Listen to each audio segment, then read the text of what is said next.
আপনি কি জানেন আমাদের প্রাণের নবী হজরত মুহাম্মদ সাল্লাল্লাহু আলাইহি ওয়াসাল্লাম ঈদের মতো আনন্দের দিনেও অনেক সময় অনাহারে থাকতেন। যখন পুরো মদিনা খুশিতে মেতে উঠত, সাহাবীরা নতুন নতুন কাপড় পরে ঈদগাহে যেতেন, তখন এমনও হতো যে আমাদের প্রাণের নবী হজরত মুহাম্মদ সাল্লাল্লাহু আলাইহি ওয়াসাল্লামের ঘরে চুলাও জ্বলত না। সামান্য শুকনো খেজুর এবং পানি খেয়ে তিনি ঈদগাহে যেতেন।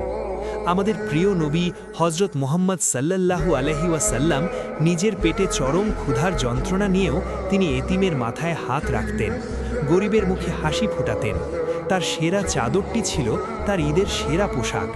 আমাদের কলিজার নবী সাল্লাল্লাহু আলাইহি ওয়াসাল্লাম উম্মতের কষ্টের কথা ভেবে তিনি নিজের সুখকে বিসর্জন দিয়েছিলেন।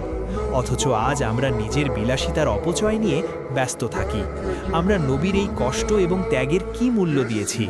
আমাদের কলিজার নবীকে ভালোবাসলে অবশ্যই কমেন্টে লেখো, আই লাভ মুহাম্মদ সাল্লাল্লাহু আলাইহি ওয়াসাল্লাম।